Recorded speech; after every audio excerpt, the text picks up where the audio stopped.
Bonjour, ici Yom Ogurem. Bonjour, ici Gominsu.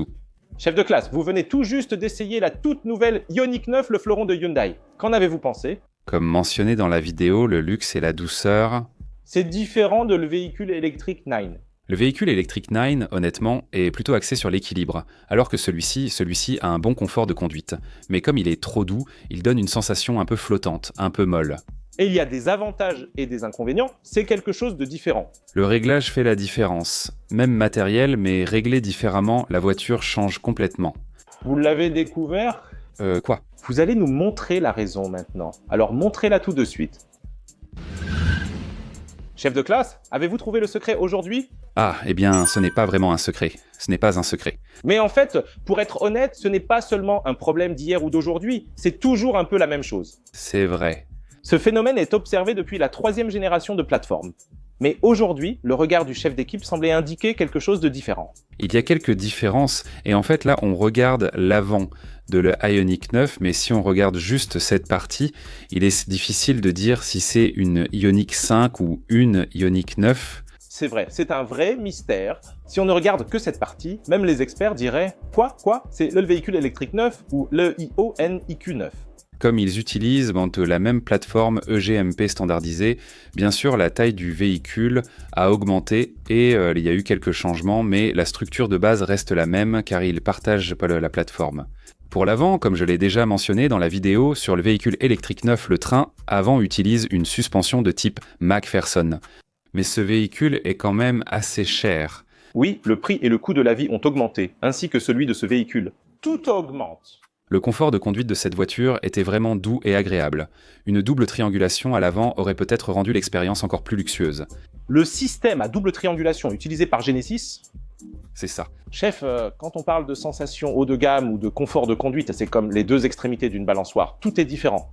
Mais certaines personnes, j'en vois qu'à ça préfèrent une conduite plus ferme, mais d'autres, comme mon père, pensent qu'une voiture haut de gamme telle que la grandeur doit être moelleuse. C'est vrai. Il n'y a pas de bonne réponse, n'est-ce pas? Donc, il faut simplement découvrir rapidement ses propres préférences. Il suffit de conduire la voiture souhaitée, on en a déjà parlé, c'est ce qu'on appelle McPherson et Multilink. Dans la formule, il y a 2. Un autre exemple typique de voiture comparable est le Palisade, un grand véhicule à moteur thermique. Cependant, les grandes voitures n'utilisent pas ces deux systèmes. Non. Expliquez-moi un peu, s'il vous plaît, qu'est-ce qui est différent? Ici, il y a 2 rotules de bras inférieurs fixés dos au moyeu. Il y a 2 articulations fixées. Il y a 2 articulations, et comme il y en a 2, le bras inférieur est aussi relié par 2 cils en bloc. Ah, c'est vrai, une main de ce côté, ici et ici. Mais pour les véhicules d'entrée de gamme, c'est fait en une seule pièce. C'est fait d'une seule pièce? Étant fait d'une seule pièce, il n'y a qu'une rotule ici. Il est donc logique qu'il n'y ait qu'un seul point de fixation à cette extrémité. Quand celui-ci bouge, il est maintenu par 2 points. Et avec une seule rotule ici, il ne montre qu'un mouvement fixe. Mais ici, il y a une bague à l'avant et une bague à l'arrière, séparément. Et si vous regardez aussi du côté du moyeu, le polyjoint est également divisé en 2. Quand la voiture avance, la roue ne fait pas que tourner, elle peut aussi se tordre. C'est ça, évidemment, selon les conditions de conduite. Dans ces cas-là, l'alignement des roues d'avant change comme ceci. Les pneus devraient être bien en contact avec la route. Mais quelle différence cela fait-il d'avoir 2 rotules ou une seule? Ce serait complètement différent. C'est vrai. Donc si la surface de la route est en bon contact et que les articulations sont souples, le son d'amortissement change, car l'angle d'attaque est différent. Ah.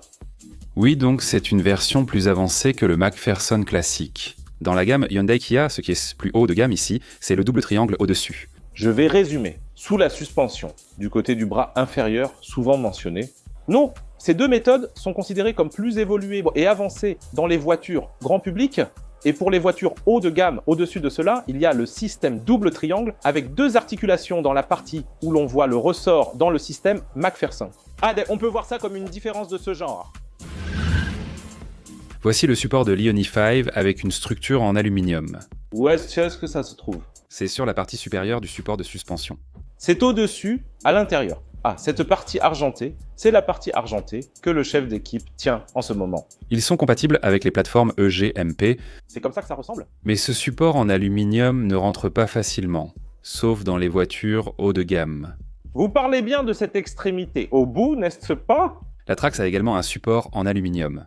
Les modèles récents faisaient comme ça, n'est-ce pas? La Trax coûte environ 20 millions de wons, mais lorsqu'une voiture à 60 millions de wons n'a pas ces équipements, les gens se plaignent. J'ai regardé de près la Rover et je me suis dit « Ah, il y avait donc cette différence. Lorsque vous regardez cette voiture, le bruit d'amortissement est très silencieux. » Alors explique-nous encore ce qu'est le bruit d'amortissement. C'est quoi exactement le bruit d'amortissement? Le bruit que fait le pneu en frappant la route, ce bruit-là passe par le châssis et entre dans l'habitacle comme ça. Il y a effectivement une différence que j'ignorais aussi. Comment dire? Ah, on a vraiment l'impression que ça tape directement à mes oreilles, mais en même temps, c'est comme s'il y avait un filtre épais qui amortit le tout. C'est comme la différence entre le 3e sous-sol, le 2e étage et le rez-de-chaussée. L'utilisation d'un seul support en aluminium, ça ne réduit pas drastiquement, mais on a réussi à l'obtenir en ajustant la force des amortisseurs de suspension, puis celle de la barre stabilisatrice et d'autres éléments similaires. Tout d'abord, l'intention derrière le réglage était vraiment d'obtenir une sensation douce et luxueuse. Si on résume ici, ce n'est pas vraiment une différence entre l'Ioniq 9 et le véhicule électrique neuf, mais la sensation un peu plus luxueuse, C'est celle-ci là. c'est celle-ci qu'il a. Mais pour cela, il faut modifier la souplesse et la réactivité à basse et moyenne vitesse, et trouver ce qui me convient le mieux. Certaines personnes préfèrent avant tout un bon amorti, même si la voiture est un peu instable et molle. Mon père, Il essaie le meilleur. Moi, si vous n'aimez pas l'autoroute, transporter votre famille et ressentir de l'insécurité, optez pour quelque chose de solide. dans ce cas, le style dont vous avez parlé plus tôt, comme celui de mon père, correspondrait mieux à l'Ioniq 9, qui a un style plus équilibré et doux. Les nouveaux modèles de Hyundai, qui sortent dans ces jours-ci, adoptent ce genre de style. C'est un peu comme la longueur des jupes pour les femmes. Ça change comme une mode. Entre 2013 et 2015, Hyundai a travaillé sur les sensations de conduite, rendant les véhicules beaucoup plus fermes. C'est vrai. Comme les voitures allemandes, à l'époque de la grandeur IG.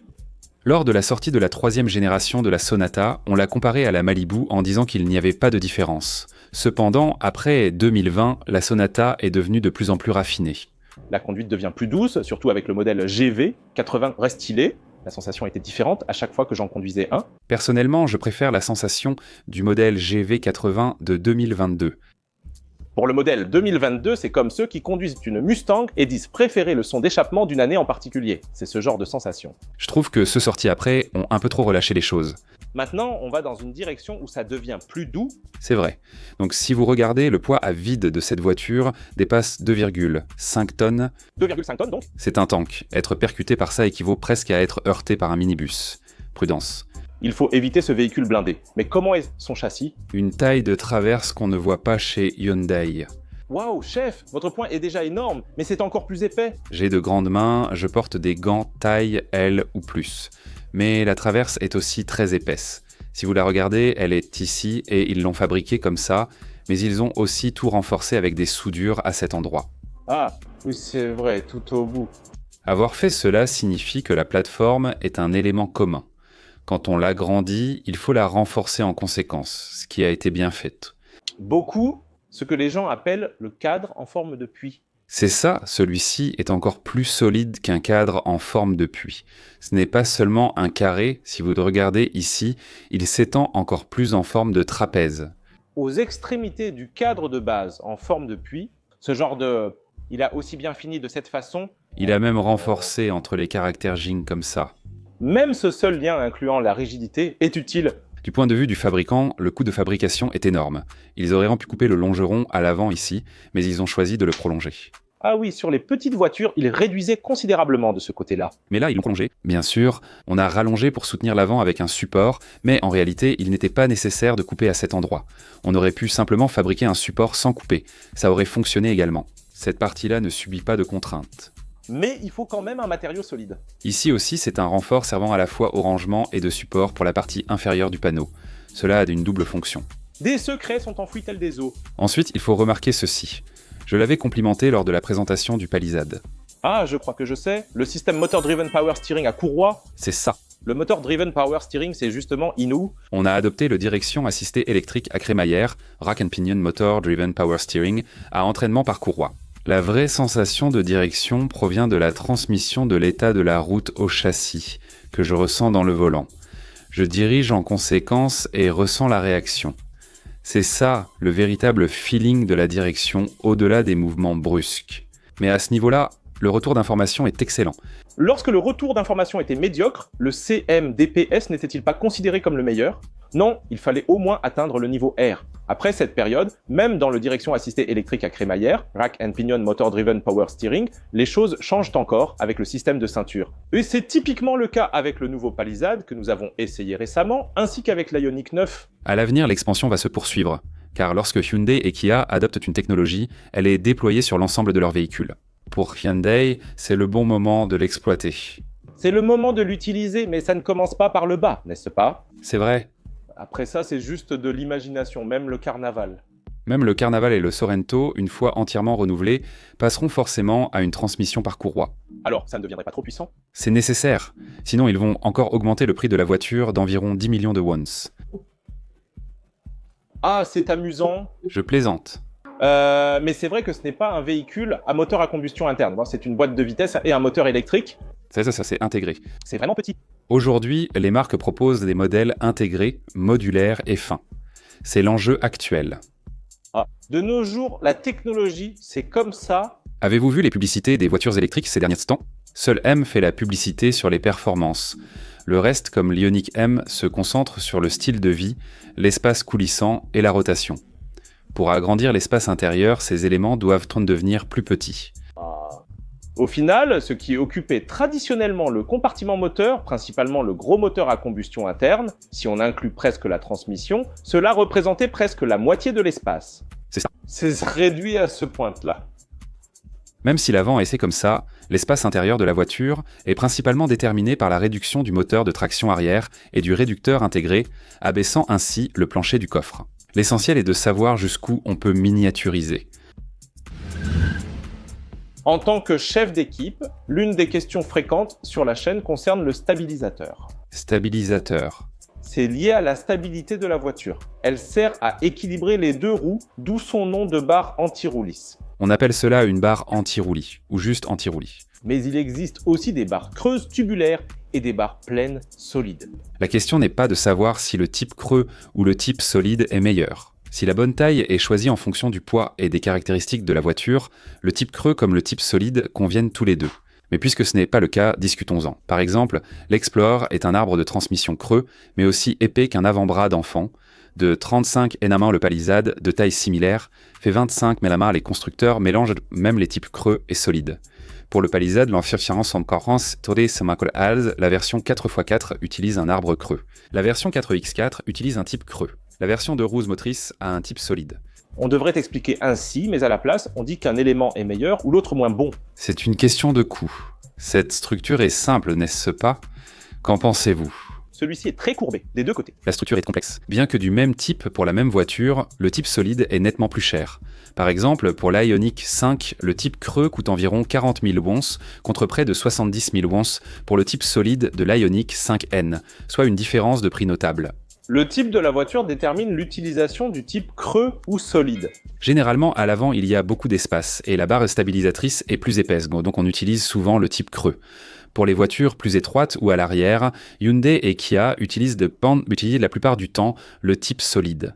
D'accord, donc là on regarde le train avant, et ici c'est un type creux, n'est-ce pas? On utilise actuellement une barre creuse de 26,5 mm, ou...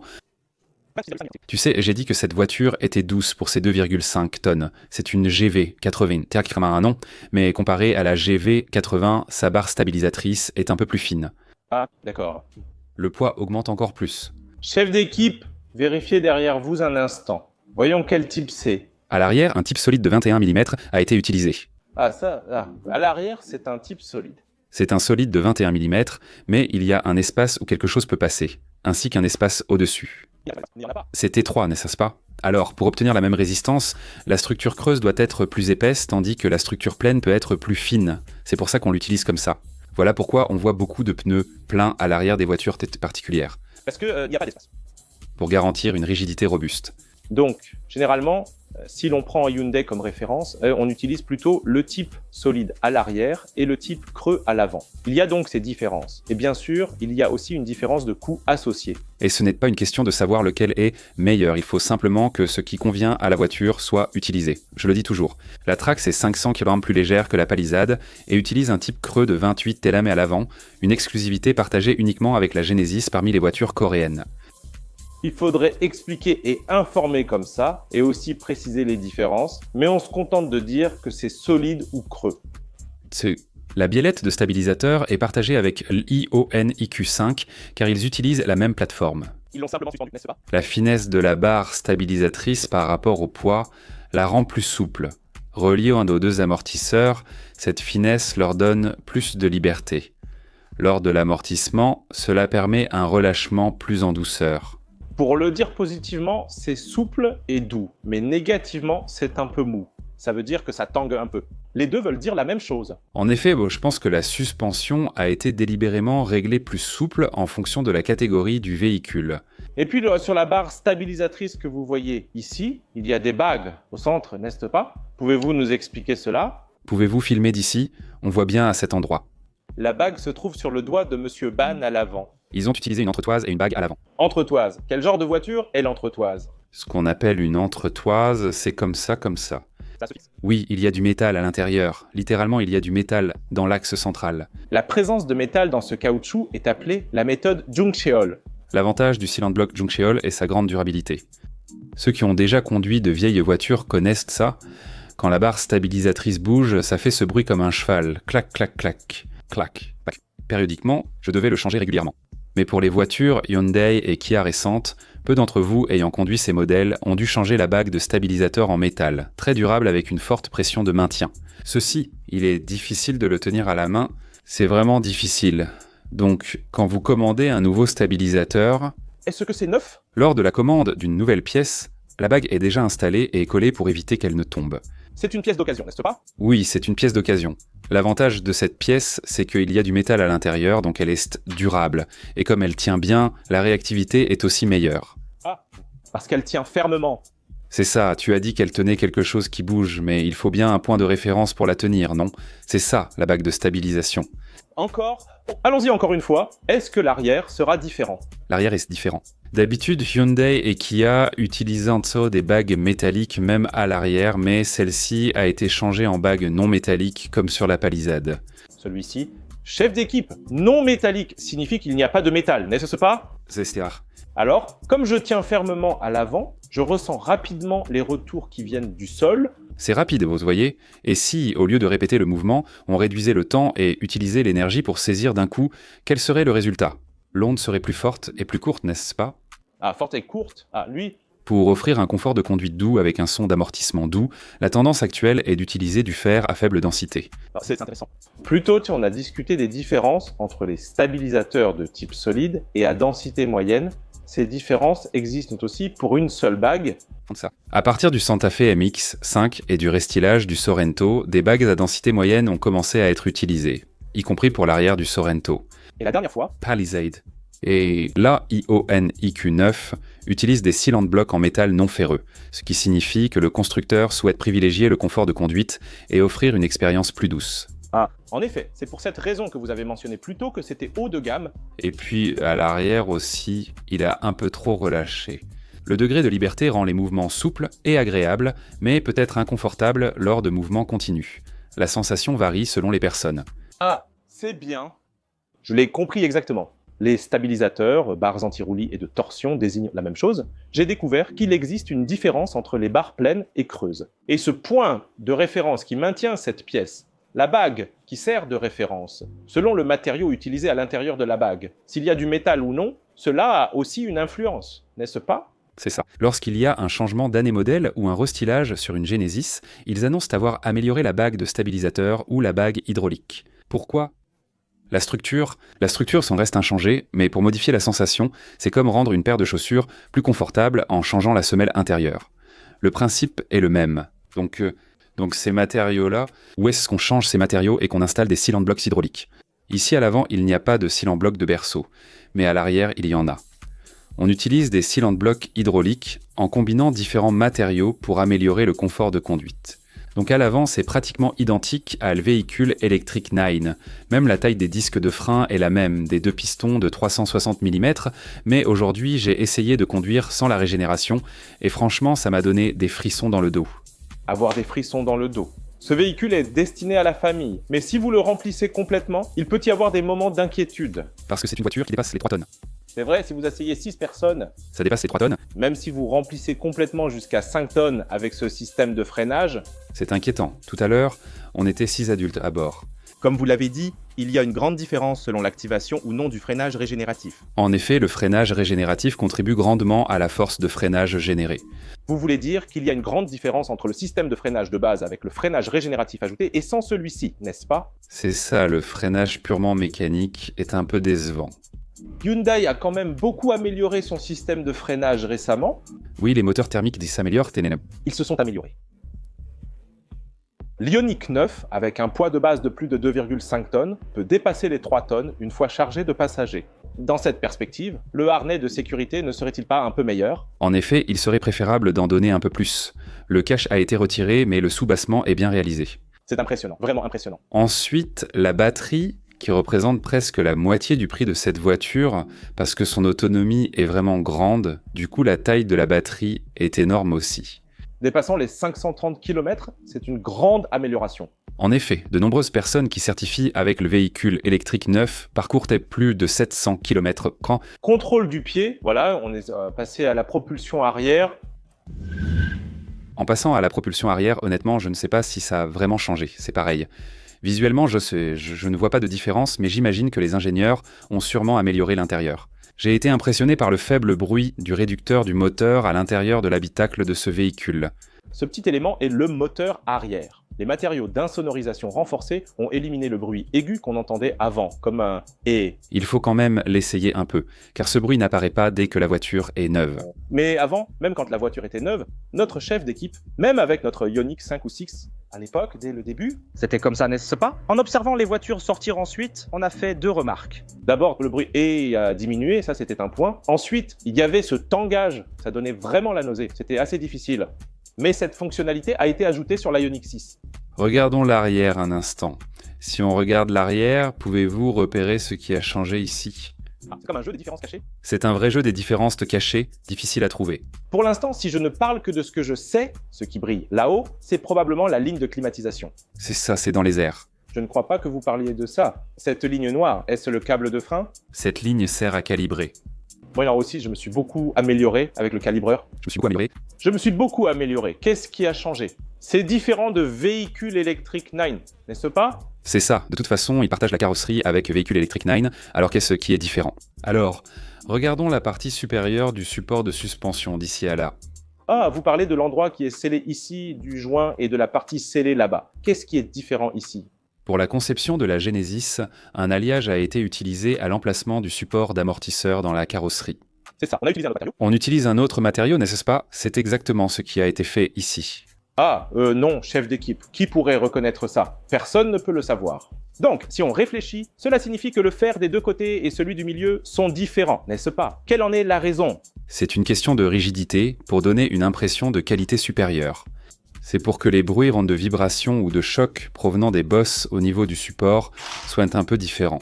Vous avez mentionné précédemment que la conduite procurait une sensation plus haut de gamme. Est-ce bien cela? Oui, c'est vrai, l'arrière était vraiment très raffiné. Voilà, il y a eu encore une amélioration. De plus, ce véritable SUV offre une capacité de remorquage de 2,5 tonnes, un système de vectorisation du couple et le mode auto-terrain. Bien qu'électrique, cette voiture se rapproche plus d'un SUV par son design. C'est aussi une génération plus récente, on peut le voir ainsi. Le véhicule électrique neuf a été vendu pendant quelques années et pour fabriquer cette voiture, ils ont pu l'améliorer et la sortir à nouveau. Mais en filmant, j'ai découvert un truc incroyable. Lequel? Non, ce ressort-là, s'il contient le matériel du joueur Choi Hongman, de niveau Goliath. Si on l'enlève, la compression est aussi assez importante. Waouh, même l'épaisseur, si vous regardez en vidéo, même comparé à un gros Palisade. C'est vrai, c'est bien plus épais que le Palisade. Pourquoi est-ce que c'est aussi grand? Je vous ai parlé tout à l'heure du poids par de cette voiture, c'est 2,5 tonnes, avec des passagers et des bagages. Ça fait 3 tonnes. Donc il faut une tension de ressort adaptée à 3 tonnes. En fin de compte, la suspension composée de l'amortisseur, du ressort et de la barre stabilisatrice, comme le souligne le directeur, joue un rôle crucial dans le confort de conduite et les performances routières.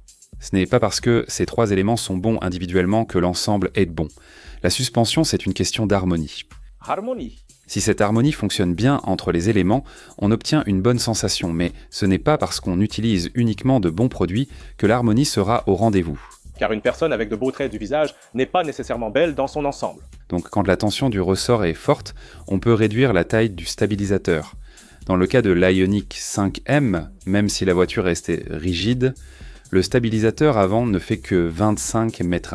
La voiture est équipée d'une suspension à contrôle électronique avec des ressorts très durs. Ah, parce que les ressorts, ils étaient durs. On ajuste cette combinaison. C'est vrai. Aujourd'hui, en conduisant l'Ioniq 9, on a trouvé que l'Ioniq 9 était doux. Alors, Comme il est doux, il y a aussi quelque chose d'autre. Si vous regardez ici, il y a un système d'auto-nivellement. Donc en ce moment, c'est un produit Mando qui est installé, et je pense que les systèmes d'auto-nivellement vont devenir de plus en plus courants à l'avenir. moi, je l'utilise déjà. Le Palisade et le véhicule électrique neuf étaient équipés de cette fonctionnalité dès leur lancement, démontrant sa présence croissante sur les nouveaux modèles. Dans un environnement à plusieurs passagers, les amortisseurs auto-ajustables ont de nombreux avantages. Comme vous l'avez ressenti, ils s'adaptent selon la charge ou d'autres facteurs similaires. Le confort de conduite était meilleur avec 6 passagers à bord, n'est-ce pas ?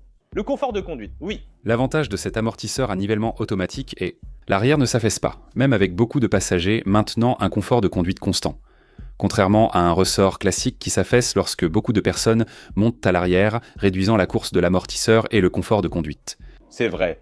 Mais c'était bien tout à l'heure, même si on s'est perdu sur une mauvaise route.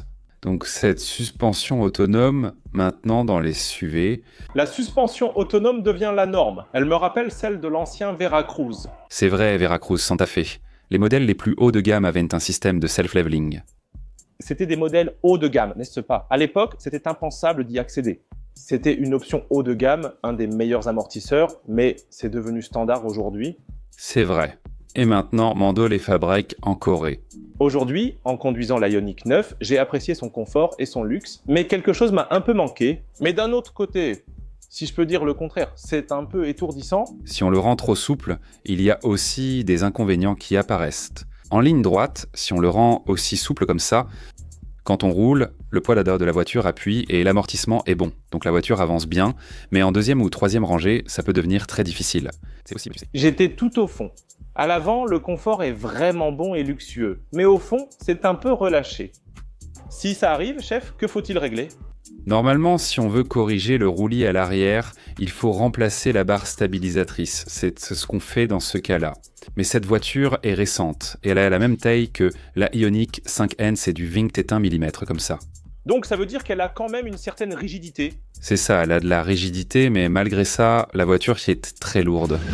Regardons un peu la structure. À l'arrière aussi, c'est une suspension full multibras. Comme je le dis toujours, tous les composants de la suspension sont entièrement intégrés dans le berceau. Le châssis, donc Le cadre du berceau est relié ici en forme de carré, et en fait, il suffit simplement d'enlever les connecteurs qui le relient. Si vous dévissez les 4 boulons, tout tombe d'un coup, y compris le moteur. Quand on regarde notre fiche technique, c'est ça qui prête le plus à confusion. Le Palisade, le Santa Fe et de nombreux autres véhicules ont une suspension multibras, mais il existe différents niveaux de qualité, même parmi les suspensions multibras. Si vous regardez, celui-ci est un 5 bras appelé multibras. Le bras d'assistance à l'avant est incliné en diagonale comme ça. oui, juste celui-là. Ici, le deuxième, celui qui monte. Ensuite, le compartiment supérieur central. On voit la main au centre, c'est la troisième. C'est ça. Et en bas, le compartiment inférieur. Et au niveau du sol, le compartiment inférieur. Il y en a un. À l'arrière et sur le côté. Ah, donc il y en a 5 comme ça? Au total, il y en a 6, amortisseurs inclus. Le multibras soutient l'amortisseur. Sans l'amortisseur, il reste 5 bras, d'où le nom 5 bras. Et aussi, en général, sur les voitures ordinaires, le porte-fusée avant est relié comme ça au châssis par un seul point.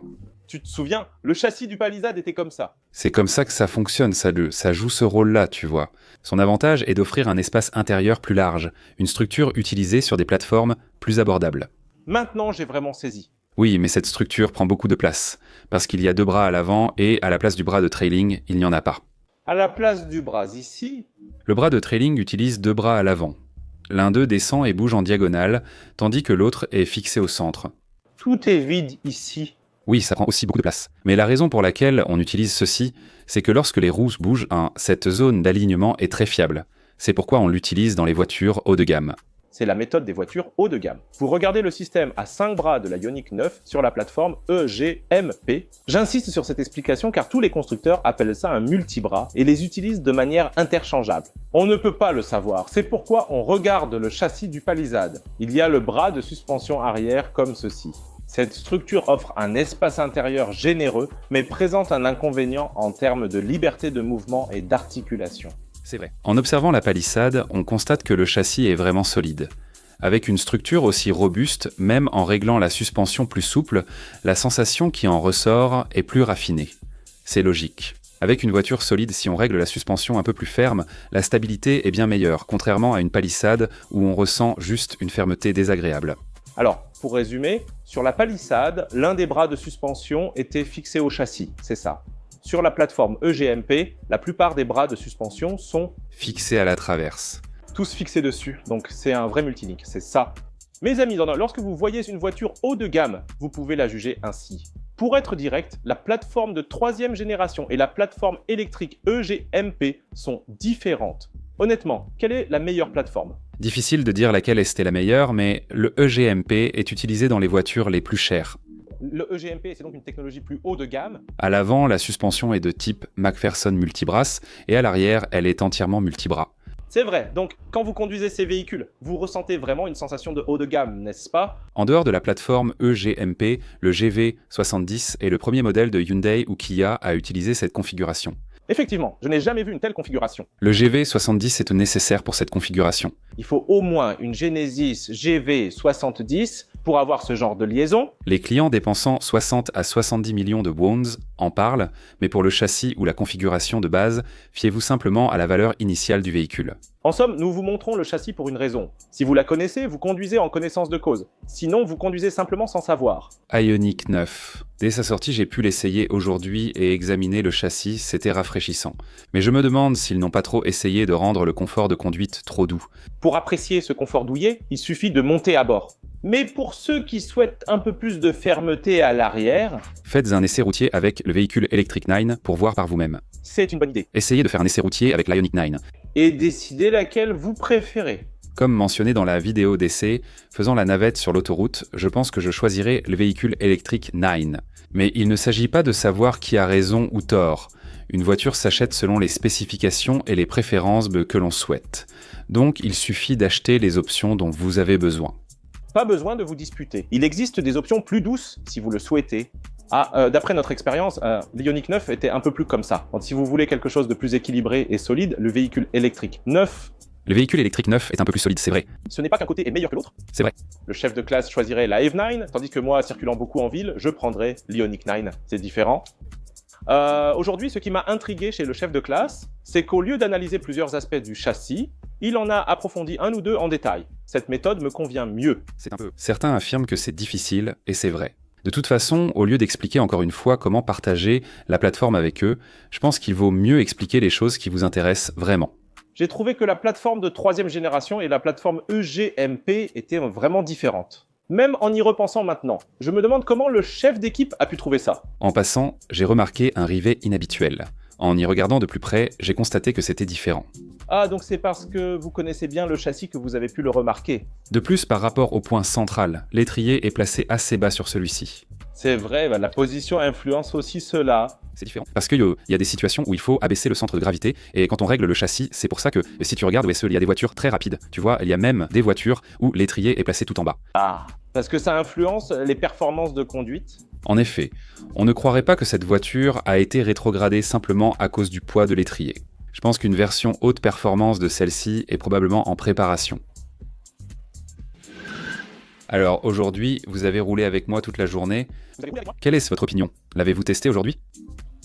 En termes de confort de conduite, j'ai préféré l'Ioniq 9. Le confort de la première rangée était vraiment bon, la deuxième correcte, mais à la troisième rangée, j'ai eu un peu le mal des transports. La troisième rangée de sièges dans cette voiture, comme en général, doit être considérée comme une solution de dépannage. C'est pourquoi j'ai trouvé ça d'autant plus dommage, car la semaine dernière, la nouvelle Palisade était équipée d'une suspension à contrôle électronique. C'est vrai, ce truc-là est vraiment impressionnant. Aujourd'hui, en empruntant le même trajet, la différence est flagrante. En temps normal, il est bien, mais quand on est pris de court, on sent qu'il manque un petit quelque chose pour nous rattraper. Pour une Ioniq 9, je pense qu'ils auraient dû mettre la version premium. À l'époque, on se disait qu'ils mettraient sûrement la version premium de les véhicules électriques 9 la prochaine fois. C'était le genre de discussion qu'on avait. Actuellement, les voitures électriques étant moins populaires, ils peuvent sortir ainsi, puis ajouter la version premium lors d'un changement d'année modèle. Maintenant, la suspension à contrôle électronique s'est nettement perfectionnée. A beaucoup progressé. Je suis seulement déçu que l'installation de la suspension à contrôle électronique, Si elle pouvait juste maintenir un peu dans certaines situations, tout en restant aussi douce, la sensation serait vraiment différente. Rien que ça, je pense que j'aimerais vraiment cette voiture. c'est vrai, avec un châssis si solide, le seul point à améliorer serait d'ajouter une suspension à contrôle électronique pour limiter le tangage et le roulis. Ce serait idéal, n'est-ce pas? Mais dans ce cas, le prix aussi. Ah, le prix! Le Pellrissey 2 est moins cher en version de base, mais avec quelques options, il dépasse aussi les 80 millions de won comme l'autre modèle plus cher. À chaque fois que je vois la plateforme EGMP, je ressens la même chose. Le châssis est vraiment solide et robuste. Mais ils ont réglé la suspension pour qu'elle soit un peu plus souple, adaptée aux préférences des Coréens. Aujourd'hui, en regardant le châssis de l'Ioniq 9 aujourd'hui, j'ai aussi remarqué qu'il y avait des différences avec le véhicule électrique 9 que j'avais vu auparavant. Il y avait des points différents et j'ai trouvé bien qu'il y ait des améliorations. Ce sont des voitures Soul sœurs, mais elles étaient complètement différentes. La sensation est totalement autre. C'est complètement différent. Il fait nuit dehors à présent, chef. On a roulé toute la journée aujourd'hui. Je remercie le chef Kominsu de ses explications détaillées jusqu'à cette heure tardive. Merci, vous avez fait du bon travail.